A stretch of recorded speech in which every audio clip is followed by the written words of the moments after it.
चक्र का बाप। इससे पहले ना किसी ने सुनी, ना किसी ने देखी इतनी सटीक भविष्यवाणी। चाल चक्र। नमस्कार, बहुत स्वागत है आपका। आप देख रहे हैं चाल चक्र और मैं हूं आपके साथ शैलेंद्र पांडे।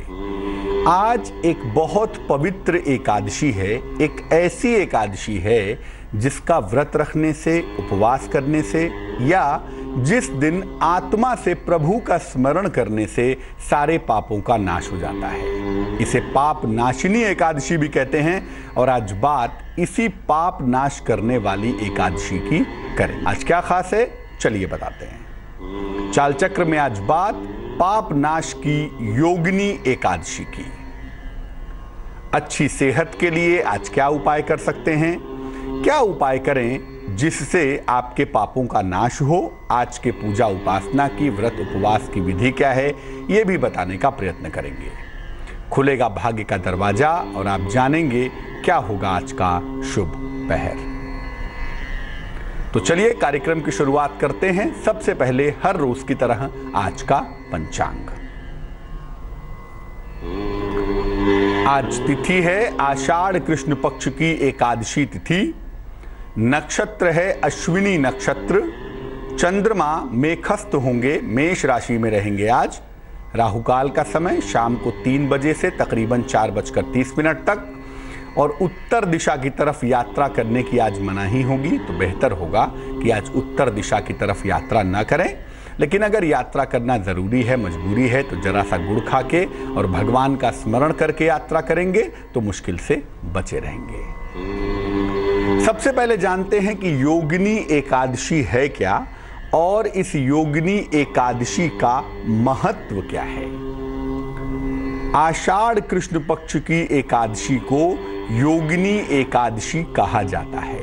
हर महीने में 2 पक्ष होते हैं, कृष्ण पक्ष, शुक्ल पक्ष, और दोनों ही महीने की एकादशी की बड़ी महिमा होती है। कृष्ण पक्ष वाले की भी, एक पक्ष वाले की भी और शुक्ल पक्ष वाले की भी।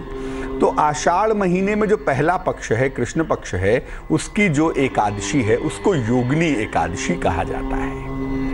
योगिनी एकादशी पाप के प्रायश्चित के लिए विशेष मानी जाती है। अब इसमें 2 प्रश्न हैं। पहला ये कि क्या ऐसा हो सकता है कि कोई भी एकादशी का व्रत रखने से पाप का नाश हो जाए, और दूसरा, क्या हर व्यक्ति पापी है तो क्या उसे मुक्ति मिलेगी या नहीं मिलेगी। पहले प्रश्न का उत्तर यह है कि भगवान का आत्मा से स्मरण कर लेने मात्र से एक बार भी अगर प्रभु को आत्मा से, हृदय से पुकारा जाए तो सारे पापों का नाश हो जाता है। इसमें कहीं कोई दो राय नहीं है। और दूसरी बात यह है कि हर व्यक्ति से जीवन में गलतियां होती हैं, पाप हो जाते हैं, लेकिन व्यक्ति को यह नहीं सोचना चाहिए कि मैं पापी हूं, क्योंकि जो ये सोचता है मैंने पाप किया है, मैं पापी हूं, वो पापी ही हो जाता है। आप ये सोचिए कि मैं ईश्वर की संतान हूं, मैं परम पुरुष का संतान हूं, मेरा संपर्क उनके साथ है, इसलिए जो गलतियां हुई सो हुई, मैं अब पापी नहीं हूं, मैं पवित्र हूं और मैं ईश्वर के मार्ग पर आगे बढ़ रहा हूं। जब ये सोच मन में आ जाती है कि मैं ईश्वर का पुत्र हूं और उनके मार्ग पर बढ़ रहा हूं, और उसके बाद आप गलतियां नहीं करते हैं और गलतियां ना करने के लिए प्रयास करते हैं, तो निश्चित रूप से आप पाप के बंधन से मुक्त हो जाते हैं। तो तिथि तो बहुत बड़ी बात है। कहा तो ये जाता है कि भगवान का एक बार सिर्फ आत्मा से नाम लिया जाए तो जन्म जन्मांतर के पाप नष्ट हो जाते हैं। विष्णु सहस्त्र नाम में कहा गया, यस्य स्मरण मात्रेण जन्म संसार बंधनात् विमुच्यते नमस्तस्मै विष्णवे प्रभ विष्णवे, कि जिसके नाम का स्मरण मात्र करने से जन्म मरण के बंधन से व्यक्ति मुक्त हो जाता है, ऐसे विष्णु को मेरा नमस्कार है। तो सिर्फ प्रभु के नाम का स्मरण करने मात्र से आप पापों से मुक्त हो जाएंगे। पाप मोचनी एकादशी के दिन यानी आज के दिन भगवान का ध्यान करने से, भगवान का भजन करने से, भगवान का कीर्तन करने से व्यक्ति को पापों से मुक्ति अवश्य मिलती है और निश्चित मिलती है। अगर व्यक्ति हृदय से भगवान का कीर्तन करे तो उसे पापों से मुक्ति मिलती ही है। कीर्तन एक ऐसा सहारा है, एक ऐसा मार्ग है, ध्यान एक ऐसा मार्ग है जिसमें व्यक्ति जब लीन हो जाता है तो उसकी आत्मा शुद्ध होती जाती है और उसे पापों से मुक्ति मिलती चली जाती है। कहा जाता है कि अगर आज के दिन उपवास रखा जाए, आप व्रत रखें, अन्न का सेवन ना करें और साधना करें, भगवान का कठोर रूप से ध्यान करें, भगवान का स्मरण करें, तो हर तरह के पापों का नाश अवश्य ही होगा। सबसे बड़ा पाप जो माना जाता है, दुनिया में बहुत सारे पापों की व्याख्या की गई, उसमें एक पाप ये भी कहा गया कि पीपल का वृक्ष काटना महापाप है। अगर आप पीपल का वृक्ष काट देते हैं, आपके ऊपर पाप का फल लग जाता है और आप योगिनी एकादशी पर व्रत उपवास रख के भगवान से प्रार्थना करते हैं तो इसका पाप भी नष्ट हो जाता है। लेकिन याद रखिए, ये पाप करने का लाइसेंस नहीं है कि आप हर बार गलती करेंगे और पाप भी करते जाएंगे। ऐसा बिल्कुल ना करें। बेहतर यही है कि आप जब एक बार पापों का प्रायश्चित करें तो आगे से कोशिश करें कि आपसे जाने अनजाने पाप ना हो, पूरा प्रयास करें। अगर ऐसा करेंगे तो आप पाप से मुक्त होंगे, और जब व्यक्ति पाप से मुक्त होता है, उसका मन निर्मल होता है, तो ईश्वर को पाना बेहद आसान होता है, बेहद सरल होता है। अब ये जानते हैं कि योगिनी एकादशी के उपवास की विधि क्या है, कैसे आज के दिन उपवास रखना चाहिए, क्या करना चाहिए, क्या तरीका है। प्रातः काल स्नान करके, आज सवेरे सवेरे नहा करके सूर्य भगवान को जल अर्पित करें। 12 बजे तक अभी समय है आपके पास। आप स्नान करके भगवान सूर्य को जल चढ़ा दें और इसके बाद पीले वस्त्र धारण करके भगवान विष्णु की पूजा करें। भगवान विष्णु माने वो चक्र शंखधारी भगवान विष्णु तो हैं ही, उसके अलावा जो सृष्टि की चक्र नाभि है, जो सृष्टि को सत्ता चला रही है, उन्हें विष्णु कहा जाता है। सृष्टि को चलाने वाली सत्ता का नाम, ईश्वर का एक नाम विष्णु है। तो अगर आप परमपिता परमेश्वर की किसी भी रूप में उपासना करें तो बहुत ही सुंदर होगा। भगवान विष्णु को, भगवान को पीले फूल, पंचामृत और तुलसी के 2 पत्ते अर्पित करें। इसके बाद भगवान विष्णु, श्री हरि और मां लक्ष्मी के मंत्रों का जप करें। बहुत सारे मंत्र हमारे विद्वान दर्शक जानते हैं, किसी भी मंत्र का जप कर सकते हैं, नहीं तो आप केवल प्रार्थना भी करें तो उससे काम चलेगा। किसी निर्धन व्यक्ति को, गरीब व्यक्ति को आज के दिन जल का दान करना, अन्न वस्त्र का दान करना या जूते छाते का दान करना बेहद शुभ होगा। आषाढ़ के महीने में जल का दान करना, जूते छाते का दान करना, अन्न वस्त्र का दान करना बड़ा अच्छा होता है। और वैसे भी एकादशी का शुभ समय है, तो इस समय अगर आप दान करें तो इसकी महिमा बहुत ज्यादा होगी। केवल जल और फल ग्रहण करके ही उपवास रखें तो बहुत ज्यादा अच्छा रहेगा। जल और फल ग्रहण करके उपवास आज के दिन रखना चाहिए। और मान लिया कि आप उपवास नहीं रख सकते, आप बीमार हैं, स्वास्थ्य अच्छा नहीं है, तो कोशिश करें कि केवल सात्विक आहार ग्रहण करें। यानी आज के दिन प्याज, लहसुन, मांस, मदिरा आदि का सेवन ना करें। अगर आप ऐसा भी करें तो बहुत अच्छा होगा। और उसके बाद भगवान से कस के प्रार्थना करें। नारद ने एक बार भगवान विष्णु से पूछा कि प्रभु आप रहते कहाँ हैं? भगवान आप तो वैकुंठ में लीन रहते हैं, क्षीर सागर में विद्यमान रहते हैं, तो दरअसल क्या आप हमेशा क्षीर सागर में ही रहते हैं? तो भगवान विष्णु ने एक बड़ा सुंदर सा उत्तर दिया, और वही उत्तर हमारे काम का उत्तर है। भगवान विष्णु ने कहा कि नाहम तिष्ठामि वैकुंठे योगिनाम हृदय नमा। हे नारद, मैं वैकुंठ में नहीं रहता, योगियों के हृदय में भी नहीं रहता, तो फिर कहाँ रहते हैं?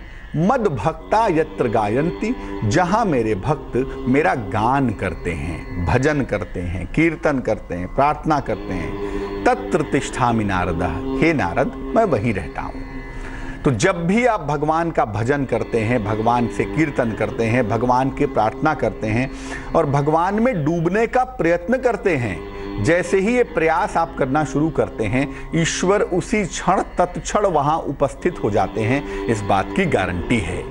इसीलिए आज के दिन आप सात्विक भोजन करके या केवल जल और फल ग्रहण करके उपवास रखें और आज भगवान की पूजा जरूर करें। उनका नाम लेने मात्र से पाप नष्ट हो जाते हैं। इसलिए ये चिंता कभी मत करें, मन में ये सोच कभी मत लाएं कि मैं पापी हूं, मैंने गलतियां की हैं, मुझे मुक्ति कैसे मिलेगी। बिल्कुल मिलेगी।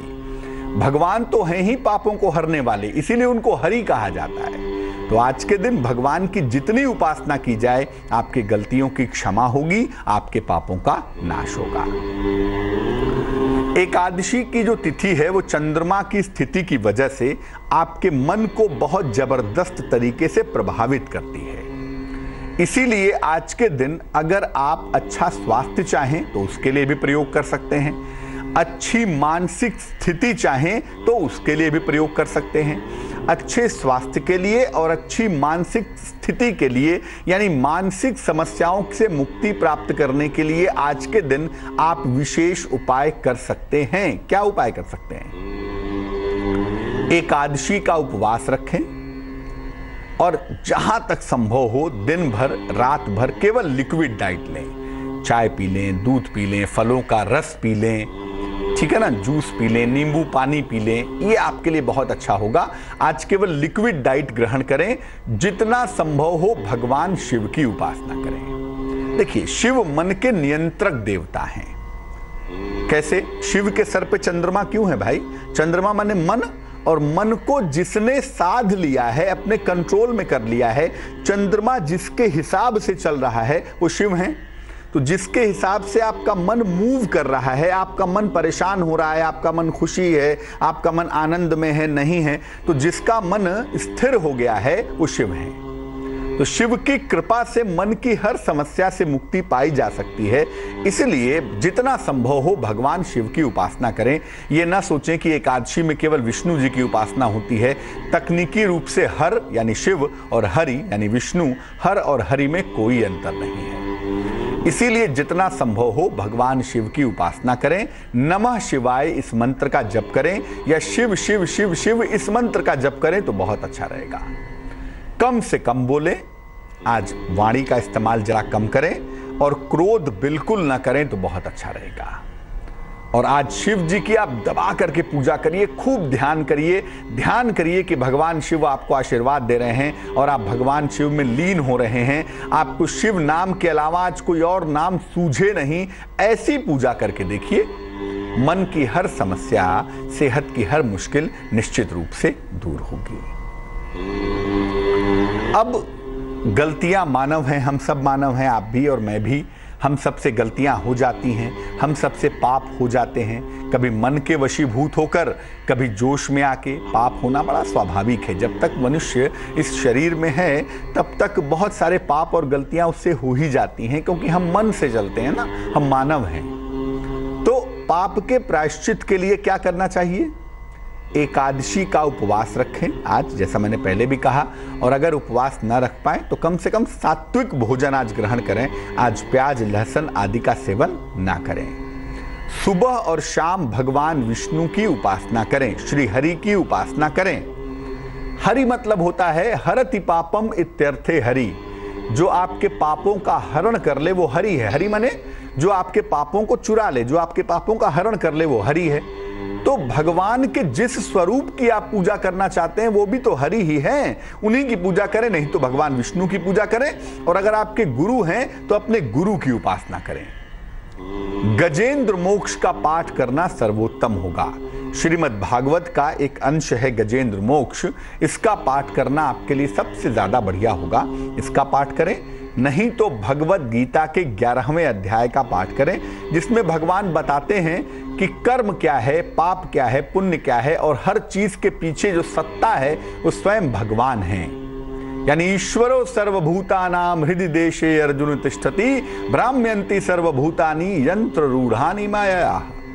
कृष्ण कहते हैं गीता में अर्जुन से कि हे अर्जुन, ईश्वर हर जगह है और हृदय में रहता है, लेकिन हम मूर्ख उसको सारी दुनिया में ढूंढते रहते हैं। तो वही बात भगवान गीता के 11वें अध्याय में कहते हैं कि हर सत्ता के पीछे जो है वो मैं हूं। और जब इसका पाठ आप हृदय से करते हैं तो आपको हर तरफ ईश्वर का अनुभव होता है, आपके पापों का नाश होता है। आज के दिन एक पीपल का पौधा जरूर लगा दें, पार्क में लगा दें, किसी सार्वजनिक स्थान पर लगा दें, बड़ा सुंदर होगा। और पीपल का मतलब होता ही है जिसके अंदर भगवान का वास हो। तो पीपल का पौधा जरूर लगाएं और ध्यान रखें कि वो पौधा प्रोग्रेस करे, वो पौधा तरक्की करे, वो पौधा प्रगति करे। निर्धनों को, गरीबों को अन्न का, वस्त्र का, धन का दान करें आज के दिन। संध्या काल में, दोपहर में, सुबह जब भी चाहें अनाज का, वस्त्र का, धन का दान करना भी आज बहुत शुभ होगा, बहुत अच्छा रहेगा। और इसके बाद भगवान से प्रार्थना करें सारी पूजा उपासना करने के बाद कि आपके पापों का नाश हो। निश्चित रूप से आपके पापों का नाश होगा। दो बातें और भी जानना बहुत आवश्यक है। आज के दिन आप भगवान का ध्यान अगर करें रात के समय में, देखिए जो रात के 12 से 3 वाला समय है ना, उसमें पीनियल ग्लैंड, जिसको सहस्त्रार चक्र कहते हैं, जहां ईश्वर का वास होता है, उस चक्र के जो हार्मोन्स हैं वो काफी ताकतवर हो जाते हैं। इसलिए मिडनाइट में नींद बड़ी गहरी आती है, क्योंकि जो मन है ना वो शांतावस्था में होता है। तो मिडनाइट के समय 12 से 3 वाले टाइम में, जिसको योगियों का समय भी कहते हैं, कि योगी, एक श्लोक आता है भगवत गीता में कि जिस समय में सारी दुनिया सोती है उस समय में योगी जगता है। दरअसल वो समय यही है 12 से 3 वाला।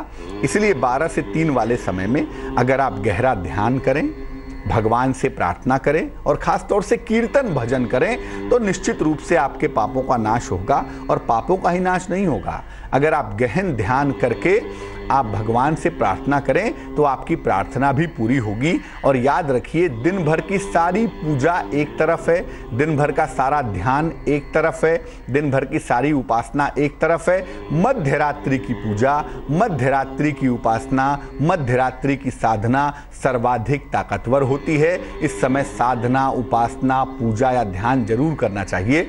और उसमें भी एकादशी का समय आपको मिल गया है, और एकादशी भी कैसी? पाप नाश करने वाली एकादशी।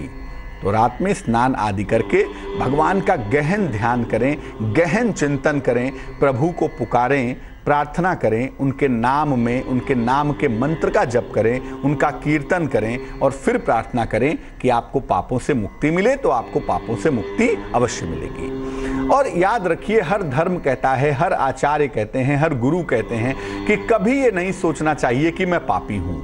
आप ईश्वर की संतान हैं और ईश्वर की संतान ईश्वर की ही संतान रहती है। इसलिए पाप हो गया सो हो गया, भूल जाइए उसको।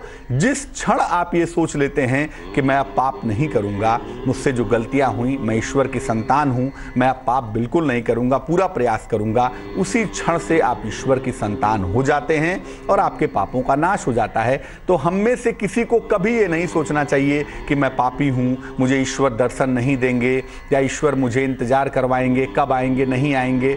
रामकृष्ण परमहंस एक बड़ी अच्छी बात कहते थे कि जब भूख लगती है तो किसी को 9 बजे खाना मिलता है, किसी को 10 बजे, किसी को 12 बजे, किसी को शाम को 6 बजे खाना मिलता है। तो भूख अगर लग गई है ना तो खाना मिलेगा ही। अगर ईश्वर की तरफ चलने का प्रयास कर रहे हैं तो ईश्वर के दर्शन होंगे ही। किसी को जल्दी हो जाएंगे, किसी को देर में होंगे। लेकिन ये भाव कभी मन में मत लाइएगा कि मैं पापी हूं, मैंने पाप किया है, मुझे भगवान नहीं मिलेंगे, भगवान मेरी बात नहीं सुनेंगे, मैं प्रार्थना कैसे करूं, मैंने बहुत सारे गलत काम किए हैं। जो भी किया हो भूल जाइए और ईश्वर के मार्ग पर चलना शुरू करिए। आप पापी बिल्कुल नहीं हैं, आप ईश्वर की संतान हैं। गलती जो भी हुई हो वो गलती ईश्वर क्षमा करके आपको अपनी गोद में उठा लेंगे, इसलिए चिंता करने की जरूरत नहीं है। और तमाम तरह की गलतियां, तमाम तरह के पाप आज मध्य रात्रि में साधना करके अगर आप प्रार्थना करेंगे तो आपके पाप नष्ट हो जाएंगे। एक दर्शक जुड़ रही हैं फरीदाबाद से, राजकुमारी हैं हमारे साथ, उनसे बात करते हैं। राजकुमारी जी बताइए। मेरा बेटा है विनोद कुमार जी। उसकी एक तो वो सेहत से अच्छा नहीं रहता, रोज ही बीमार है। 37 साल का हो गया है, उसकी शादी भी नहीं हुई। डेट ऑफ बर्थ क्या है? डेट ऑफ बर्थ है 23 नवंबर 1980। समय बताएं। समय है 8:55। सुबह या शाम? सुबह। कहाँ पे जन्म हुआ है? फरीदाबाद में। अभी आपके बेटे ने कोई रत्न पहना हुआ है? नहीं जी। देखिए, आपके बेटे की जो कुंडली हमारे सामने बन पा रही है, इस कुंडली में जो स्वास्थ्य की सुरक्षा वाला ग्रह है वो वाकई में कमजोर है। कुंडली वृश्चिक लग्न की है, राशि इनकी वृषभ है, मंगल कमजोर है। तो एक मूंगा इनको पहना दें, एक 8-10 रत्ती का मूंगा तांबे की अंगूठी में, सीधे हाथ की अनामिका उंगली में, मंगलवार की सवेरे पहनाने से आपको लाभ होगा। एक मूंगा पहनाएं, मूंगा पहनाने से इनके स्वास्थ्य की समस्याएं दूर हो जाएंगी, सेहत की मुश्किलें निश्चित रूप से कम हो जाएंगी। अब हम बात करेंगे आपके राशियों के हाल की, आपकी टेलीफोन कॉल्स भी लेंगे, लेकिन फिलहाल स्वस्थ रहने के सरल उपाय जान लेते हैं निरोगी भव में। अगर आप संतुलित मात्रा में काली मिर्च का, ब्लैक पेपर का इस्तेमाल करना शुरू करें तो इससे आपका रक्तचाप, ब्लड प्रेशर नियंत्रित रहेगा। काली मिर्च बहुत फायदे की चीज है। नियंत्रित मात्रा में, संतुलित मात्रा में अपने भोजन में इस्तेमाल करने से आप रक्तचाप को कंट्रोल कर पाएंगे। चलिए राशियों के सिलसिले की शुरुआत करते हैं। सबसे पहले डालते हैं नजर मेष राशि पर। मेष राशि वालों के स्वास्थ्य में सुधार होगा। नए नए दायित्व आपके बढ़ेंगे। अगर कहीं धन रुका हुआ है तो आपको प्राप्त होगा। शुभ रंग जिसका प्रयोग करेंगे वो होगा लाल और भाग्य होगा 77%। वृष राशि, कोई शुभ सूचना आपको प्राप्त होगी। आराम की मुद्रा में दिखाई दे रहे हैं। किसी प्रियजन से मुलाकात होगी तो दिन आपका बेहतर हो जाएगा। शुभ रंग सफेद होगा और भाग्य होगा 89%। मिथुन राशि, धन की स्थिति आपकी लगातार बेहतर दिख रही है। ऑफिस में आपको प्रशंसा मिलेगी। सेहत की तमाम समस्याएं दूर हो रही हैं भाई। शुभ रंग जिसका प्रयोग करेंगे वो होगा आसमानी और भाग्य होगा 65%। कर्क राशि, आपके पुराने संबंध बेहतर होंगे। रोजगार के तमाम प्रयास सफल होंगे। धन की, मान सम्मान की आपको प्राप्ति भी होगी। शुभ रंग गुलाबी होगा और भाग्य होगा 85%। सिंह राशि, सेहत आपकी अच्छी हो जाएगी। नौकरी के दबावों से आपको राहत मिलेगी। हो सकता है कोई शुभ सूचना भी आपको प्राप्त हो। शुभ रंग लाल होगा और भाग्य होगा 61%। कन्या राशि, आपके तमाम प्रेम संबंध फिर से शुरू होंगे। काफी धन खर्च हो सकता है। बड़ों की सलाह से आपको निश्चित रूप से लाभ होगा इस समय। शुभ रंग हरा होगा और भाग्य होगा 50%। तुला राशि, धन खर्च पर बहुत ध्यान दें। सेहत आपकी अच्छी बनी रहेगी। परिवार के तमाम मामले भी आपके हल होंगे। शुभ रंग नारंगी होगा और भाग्य होगा 73%। वृश्चिक राशि, आपके संतान को सफलता मिलती दिख रही है। हर तरह के काम में आपको मेहनत करनी पड़ेगी आज। हालांकि आपकी आर्थिक स्थिति में सुधार भी होगा। शुभ रंग पीला है और भाग्य है 70%। धनु राशि, दौड़ भाग काफी ज्यादा रहेगी आपकी। घर में सुख शांति आती दिखाई दे रही है। हो सकता है कहीं घूमने जाएं। शुभ रंग मरून होगा और भाग्य होगा 65%। मकर राशि, आपको मन की समस्या परेशान कर सकती है। धन के लेन देन में थोड़ा ध्यान रखें। इस समय कोई महत्वपूर्ण निर्णय ना लें। शुभ रंग नीला होगा और भाग्य होगा 52%। कुंभ राशि, दिन भर आपको दौड़ भाग करनी पड़ेगी। हो सकता है खूब खरीदारी भी करें। आपका मान सम्मान बढ़ता हुआ भी दिखाई देगा। शुभ रंग ग्रे होगा और भाग्य होगा 75%। मीन राशि, यात्रा के योग हैं। चीजें बेहतर हैं सो खूब खुश रहेंगे आप। पारिवारिक संबंध भी आपके लगातार बेहतर होंगे। शुभ रंग सिल्वर है और भाग्य है 82%। एक दर्शक जुड़ रही हैं फर्रुखाबाद से, स्वाति हैं हमारे साथ, उनसे बात करते हैं। स्वाति बताइए। जी पंडित जी नमस्कार। जी नमस्कार। पंडित जी, मुझे अपने भाई के बारे में पूछना है। उसका करियर कैसा रहेगा और एक वो दुकान खोलना चाहता है, वो उसकी दुकान कब तक खुल जाएगी? डेट ऑफ बर्थ बताइए भाई की। 22 जून 1995। समय बताइए। नाइट के 11-11:30 बजे। रात के? हाँ पंडित जी, रात के। कहाँ पे जन्म हुआ है? डिस्ट्रिक्ट कन्नौज, गुरसाहिबगंज। देखो, आपके भाई की जो कुंडली बनती है उस कुंडली के हिसाब से दो बातें समझना बहुत आवश्यक है। सबसे पहली बात जो समझने की है उसमें वो ये है कि इनकी कुंडली में व्यवसाय में अभी तुरंत सफलता मिलने की संभावना नहीं है, इसलिए अभी तुरंत दुकान खोलने की कोशिश नहीं करनी चाहिए। इस कुंडली में दुकान खोलने का जो सही समय होगा वो 2018 होगा, अगले साल के मई जून के महीने में, या मई के बाद कभी भी ये दुकान अगर खोलें, मई के 15 मई के बाद से अगर दुकान खोलने का प्रयास करें अगले साल, तो इनको सफलता मिलेगी। और इनके बेहतर करियर का समय भी अगले साल के मई के बाद ही दिखाई दे रहा है, उसके पहले प्रयास नहीं करना चाहिए। अभी इनको दुर्घटनाओं से बचना चाहिए, खासतौर से सर में चोट ना लगे या आंखों में कोई दिक्कत ना हो जाए, इसका ध्यान रखना बहुत आवश्यक है।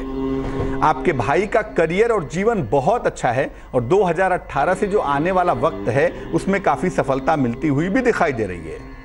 एक इनको पन्ना पहना दें, क्योंकि मन बड़ा भटक रहा है, ये कर लूं, वो कर लूं, इस रास्ते चला जाऊं, उस रास्ते चला जाऊं ना, जो एक सिस्टम ऑफ द लाइफ है वो कमजोर दिख रहा है। तो एक पन्ना 6-7 रत्ती का पन्ना चांदी की अंगूठी में सीधे हाथ की सबसे छोटी उंगली में इनको पहना दिया जाएगा बुधवार की शाम को, उससे इनको लाभ होगा। एक इनको पन्ना पहना दें और दूसरा सुबह और शाम इनको बोलिए ओम शं शनैश्चराय नमः, इस मंत्र का जप करें, मुश्किलें इनकी हल हो जाएंगी। चलिए अब खोलते हैं भाग्य का दरवाजा और निकालते हैं उसमें से एक उपाय। अगर आपके संतान के करियर को लेकर आप परेशान हैं तो एक काम करवाना शुरू करिए, अपनी संतान को रोज सवेरे गायत्री मंत्र का जाप करवाइए अपने बगल में बैठाकर, या खुद करिए उसके लिए। और संतान को हर बृहस्पतिवार के दिन मंदिर जरूर भेजिए, किसी धर्म स्थान पे जरूर भेजिए। ऐसा करने से निश्चित लाभ होगा, आपकी संतान के करियर की जो मुश्किलें हैं वो निश्चित रूप से दूर हो जाएंगी। तो योगिनी एकादशी की हमने आज आपके साथ बात की है। मैं फिर से याद दिला दूं कि योगिनी एकादशी के दिन आप व्रत नहीं रख पाते हैं, कोई बात नहीं, कम से कम इतना तो आप जरूर कर सकते हैं कि आज के दिन सात्विक भोजन ग्रहण करिए। और सात्विक भोजन ग्रहण करके 10 मिनट 15 मिनट का समय निकालिए, भगवान विष्णु के सामने, अपने इष्ट देव के सामने, अपने गुरु के सामने प्रार्थना करिए। और खासतौर से अगर मध्य रात्रि के समय आज प्रार्थना करें तो आपके पापों का नाश होगा। और कुछ नहीं कर सकते तो कम से कम स्नान आदि करके भगवत गीता के 11वें अध्याय का पाठ कर लीजिए भाई। अगर आज के दिन भगवत गीता के 11वें अध्याय का पाठ भी आप करें तो आपके पापों का नाश होगा, गलतियों का प्रायश्चित निश्चित हो पाएगा। एक दर्शक जुड़ रही हैं हमारे साथ, दीक्षा हैं, उनसे बात करते हैं। दीक्षा बताइए। हेलो पंडित जी, नमस्कार। जी नमस्कार। पंडित जी, हमें अपने करियर के बारे में पूछना है। हमारा करियर, हम कौन सी लाइन में जाएं, मतलब टीचर की तैयारी करें या कुछ, या मेडिकल क्षेत्र में जाएं, किस क्षेत्र में दीक्षा जाएं? ये बताइए कहाँ से बोल रही हैं? हम फिरोजाबाद से बोल रहे हैं। फैजाबाद से? हाँ, फिरोजाबाद से। जन्म की तारीख बताइए, क्या तारीख है? पंडित तारीख नहीं पता है, लेकिन 1996 में हुआ है और जुलाई में हुआ है। यानी 21 साल का जन्म है। 21 साल हो गए। 1 से 9 के बीच में कोई संख्या बोलिए। 1 से 9 के बीच में 4। देखो दीक्षा, जो इस समय की प्रश्न कुंडली बन रही है ना, और जो अंक आप बता रहे हो उसके हिसाब से आपको टीचिंग जॉब में जाना सूट करेगा। मेडिकल में जाने की सलाह मैं बिल्कुल आपको नहीं दूंगा, ये कुंडली मेडिकल वाली है नहीं। हालांकि करियर की संभावनाएं बहुत अच्छी हैं, इसलिए अगर आप टीचिंग में जाने की कोशिश करें, या कला के क्षेत्र में, संगीत के क्षेत्र में, नृत्य के क्षेत्र में, किसी क्रिएटिव फील्ड में अगर इनमें जाने का प्रयास करें तो आपको फायदा होगा। तो इन क्षेत्रों के लिए कोशिश करें। और 2019 में तकरीबन 1.5 साल के बाद आपका करियर बढ़िया होता हुआ दिखाई दे रहा है, तब तक आप थोड़ा सा इंतजार करें। और हाँ, थोड़ा सा ध्यान अपने खाने पीने पे दें, क्योंकि पेट की स्थिति बहुत अच्छी नहीं दिखाई दे रही है। चलिए अब जानते हैं आज के शुभ पहर के बारे में। आज का शुभ पहर है शाम को 7 बजे से रात को 8:30 तक। इस समय में हनुमान जी को लाल फूल अर्पित करें। निश्चित रूप से आने वाले समय में दुर्घटनाओं से आपकी रक्षा होगी, और इस समय वैसे भी एक्सीडेंटल कॉम्बिनेशन बने हुए हैं, तो दुर्घटनाओं से आप सुरक्षित बने रहेंगे। लेकिन समय फिर से नोट कर लीजिए, समय आपके लिए बेहद महत्वपूर्ण है। समय है शाम को 7 बजे से रात को 8:30 तक। तो आज के लिए चाल चक्र में बस इतना ही। मुझे दीजिए इजाजत। स्वस्थ रहिए, प्रसन्न रहिए। नमस्कार।